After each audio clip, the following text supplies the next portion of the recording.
¿Sabías que una de las mentes más brillantes de la historia se enfrentó a graves dificultades antes de conseguir una de las mayores hazañas que ha alcanzado una mujer? Hablamos de la increíble Marie Curie, conocida por ser la primera mujer en ganar un premio Nobel y por descubrir el polonio y el radio, además de sus avances en el campo de la radioactividad. Sus logros son muy conocidos, pero ¿cómo llegó a conseguirlo? ¿Te imaginabas que una científica de su talla no tenía dinero para estudiar? ¿Que empezó a formarse en una universidad clandestina? ¿O que trabajó cuidando niños para costearle los estudios a su hermana? Te contamos cómo llegó a superar semejantes adversidades y convertirse en la mujer que cambió la ciencia y la humanidad. Marie, cuyo nombre real era Maria Sklodowska, nació en noviembre de 1867 en Varsovia. Antes de convertirse en una famosa científica, Marie tuvo una infancia marcada por la tragedia. Nació en una Polonia ocupada por el Imperio ruso, donde las restricciones políticas y sociales eran duras y más aún siendo mujer. Su padre, un brillante científico, perdió su trabajo debido a la opresión rusa, lo que dejó a la familia en la pobreza. Pero los golpes de la vida no se detuvieron ahí. Marie quedó huérfana de madre a los 10 años. Su madre, Bronislawa Boguska, enferma de tuberculosis, nunca llegó a abrazarla, temiendo contagiarla. Sin embargo, nada de esto apagó su curiosidad por el mundo. En medio de la adversidad, Marie empezó a forjar el carácter luchador, que más tarde la llevaría a cambiar la historia. Desde joven, mostró un gran interés por aprender.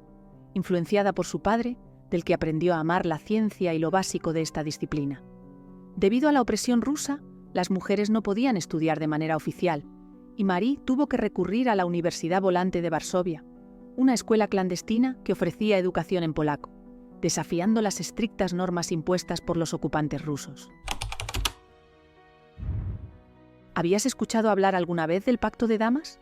Las dificultades económicas de la familia Skłodowski eran cada vez mayores.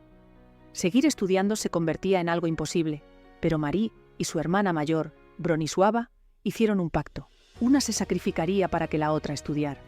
Así, Marie se convirtió en institutriz para costear los estudios de medicina de su hermana en París. Durante años, trabajó largas horas cuidando niños, soñando con el día en que podría sentarse en las aulas de una universidad.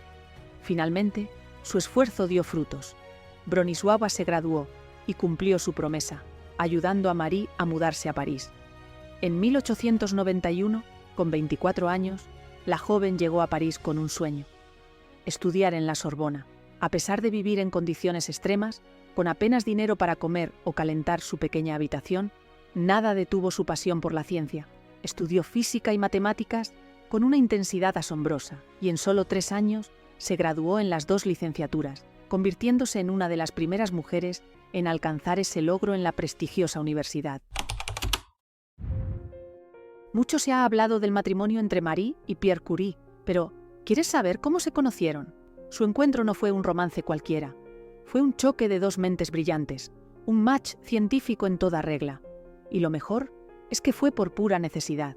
Marie, recién llegada a París, buscaba un espacio para sus investigaciones científicas. Fue entonces cuando un colega le presentó a Pierre, un apasionado físico. Quedó impresionado por la inteligencia de Marie, y su conexión intelectual fue inmediata.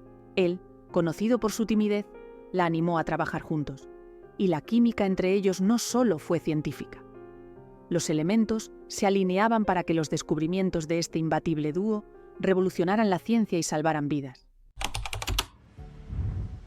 En 1898, el matrimonio anunció el descubrimiento de 2 nuevos elementos: el polonio, nombrado en honor a la tierra natal de Marie, Polonia, y el radio, un elemento radiactivo que abriría la puerta a la radioterapia. En 1903, Marie recibe el Premio Nobel de Física con su esposo Pierre Curie y Henri Becquerel por sus investigaciones sobre la radiactividad. En 1906, la vida de Marie Curie dio un giro devastador cuando su amado esposo, Pierre, murió trágicamente en un accidente. A pesar de su dolor, Marie continuó su trabajo, impulsada por su pasión por la ciencia. En 1911, su esfuerzo fue recompensado cuando recibió el Premio Nobel de Química por descubrir el radio y el polonio, convirtiéndose en la primera persona en ganar 2 Nobeles en diferentes campos. Durante la Primera Guerra Mundial, Marie Curie no solo se dedicó a la ciencia, sino que también creó un servicio de radiología móvil, que salvó miles de vidas. Estableció unidades móviles de rayos X, llamadas Pequeñas Curie, para ayudar a los médicos en el frente de batalla a diagnosticar y tratar a los soldados heridos. Un dato impresionante es que además de su trabajo humanitario, Marie Curie donó las medallas de sus 2 premios Nobel al gobierno francés para que pudieran fundirlas y utilizar el oro en la guerra. Esto muestra su profundo compromiso con el bienestar público, más allá de su carrera científica. Pero su pasión por la ciencia tuvo un alto coste y consecuencias para su salud. En 1934, Marie Curie murió a los 66 años debido a una anemia aplásica, una enfermedad relacionada con su exposición prolongada a la radiación. Se dice que Marie llevaba en los bolsillos tubos de radio, o que usaba los trozos de este elemento como lámpara nocturna, ignorando completamente sus devastadores efectos. ¿Sabías que no fue enterrada como el resto de los mortales? El cuerpo de Marie era tan radioactivo que tuvo que ser enterrada en un ataúd de plomo. Sus pertenencias siguen siendo intocables en la actualidad, por el alto nivel de peligrosidad para la salud. Los descubrimientos de Marie Curie cambiaron la vida de millones de personas. Gracias al radio y al polonio, se desarrollaron tratamientos innovadores en la lucha contra el cáncer. Marie Curie no solo cambió el curso de la ciencia, también transformó la percepción de las mujeres en el ámbito académico y profesional. Su vida es un recordatorio poderoso de que el conocimiento puede ser un motor de cambio. En este capítulo, hacemos homenaje no solo a una gran científica, sino a una figura emblemática de la lucha por la igualdad y el progreso humano. Si te apasiona la historia oculta detrás de estas grandes mujeres, suscríbete y descubre más secretos del pasado que cambiaron el mundo.